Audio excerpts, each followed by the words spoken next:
Hello guys, so this video is dedicated to understanding of basic introduction to gears, and then at the end of the video I will present you the Matlab code, the numerical code for designing a spur gear.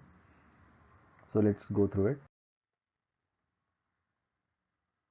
So this is just the basic introduction of gears. So we know that gear are the most important machine element and they are used to transmit power from one shaft to another.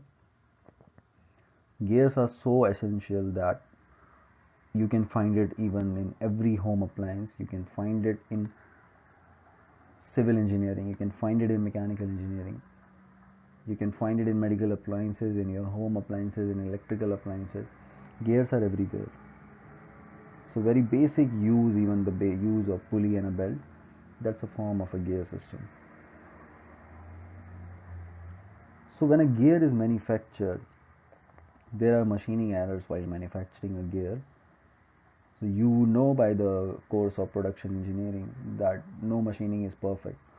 There are some errors. That's why we leave tolerance in all the products. So there is an upper limit and there is a minimum limit, tolerance limit. So even in manufacturing gears, because gears are difficult to manufacture because of the teeth involute profile, there are some machining errors while manufacturing gears. So to minimize these errors, what we do is we take into consideration some factors, and these factors are generally some design factors which produces the safe design of gear. Ultimately we need a safe design of gear. So if you make a gear and it is not safe to use, if suppose you make a gear without any design theory, employing any design theory, now you put it into use and it fails under certain rpm or under certain load conditions, that means your whole machinery will shut down. So the gears are the very basic element of any machine. That's why you need to design gears. You need to have a safe design of gears. That's why there are some factors like there is a safety of factor. That's a service factor, like how long you need these gear to function. Then there are other things like what is the RPM you need, what is the power output you require of this gear, so and what is the load this gear will transmit. All these things are taken into consideration while designing a gear. So the code which will be provided at the end of this video, this just utilizes the basic design theory which you have studied in machine element. This is just put it into numerical code. So let's go through it. So this slide just provides you the basic literature survey for spur gears. So they have been used from many years before. This figure just gives you the illustration how Leonardo da Vinci designed a helicopter using wheels and spokes. So his vision was to rotate the wheel with the help of these two uh, mating gears, and this is providing motion in the two perpendicular direction. So this is providing motion in this direction, this is transferred using this gear system in normal direction. So however the system doesn't flew, but the gear system work. So modern gears are just refinement of this. Now you have more teeth and you have projections which are called teeth. So this is just the system of gear which are now designed.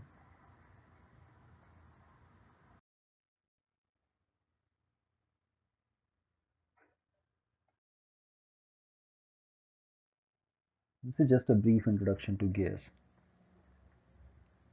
So a gear is a machine element. It's a mechanical element which is used to transmit power and rotary motion from one shaft to another by means of progressive engagement of projections called teeth. So spur gears, they don't have any intermediate link and they transmit the power by the motion of direct contact. What does it mean is, if this is a if this is a spur gear over here, then you have another gear over here. This is one shaft, this is another shaft. If you are rotating this shaft in this direction, so this shaft will rotate in this particular direction, and you don't need any other external agent over here. They have a direct contact in between, and they can transmit power, and they can transmit power like that. They don't need any other particular agent in this region. So in this slide, it is stating that no motion is possible along the common normal. What is the common normal? If this is a gear tooth and this is another gear tooth, this is the common normal. If you project a normal, this is the point of contact over here. This is the point of contact, this thing. And if you project a normal from here, and if you project a normal from here in this teeth, actually the figures are not good, I will try to draw it again. So consider this is a gear teeth. I'm not drawing the whole gear, I'm just drawing a one simple teeth. This is another gear teeth. So it will go like this, then it will again go like this. Now this is the point of contact. This will be the perpendicular, which is in the point of contact. This is the point of contact.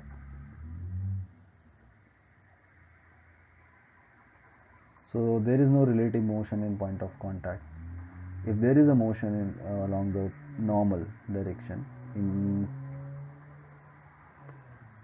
along this normal direction, what does it mean? That this gear is trying to penetrate inside this teeth, which is not possible, right? This can, if this penetrate, which is possible, but if this penetrate, this will break the teeth. This can only happen if it breaks the teeth, right? If there is a motion along this normal. So this is the meaning of this thing. Thus the load application, which is, it is gradual, which results in low impact stresses. So there are very less impact stress. Also you get very low noise. So if you use a gear system, you will have very low noise. But if you use any other system to transmit power, you see that there is a lot of noise. When you use a pulley system, so there is a friction between the belt and the wheels, so there is a lot of noise produced. But if you use a gear system to transmit power between the same shafts, there will be very less noise produced. So this slide deals with the requirement of a gear. So gears have a very neat characteristic which aid in the development of complex machineries, because they are able to transmit almost 99% of power between two parallel shafts. So there is a very less loss of power. Also they are very small in structure. So you can design very complicated machineries, even from small to small thing to big thing. You can have gear in them. The second point is just concerned with the power, which we just now discussed. Also gears can reverse the direction of motion, so it has multiple application. It can change the speed or torque of rotation. It can transfer the rotation to a different axis. So there are different arrangements which you can use. You can transfer the power from one axis to different axis. These all are the applications of gears. So there are more types of gear, but these are the three basic gears which are used. So spur gears, helical gears, and worm gear. In helical gear, your teeth are around a certain axis. So if this is a gear, you have this teeth.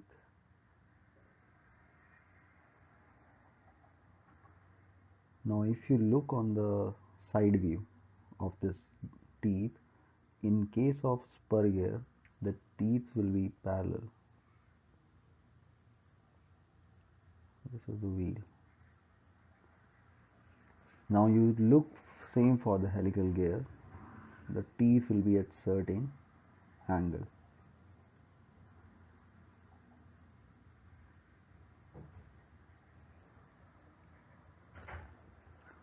And then comes the worm gear, which is altogether different. It is used for transmitting power between two perpendicular shafts.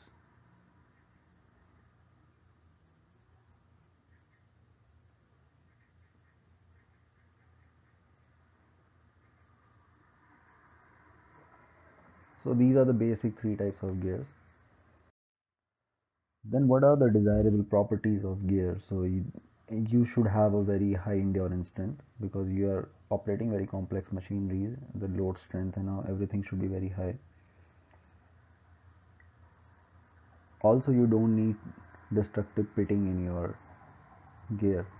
If you have the gear material, if you have this as a gear and this is a gear teeth, so if the load is very high, you will observe there is some kinds of holes over here. Now what this hole will try to do, it will provide more friction loss.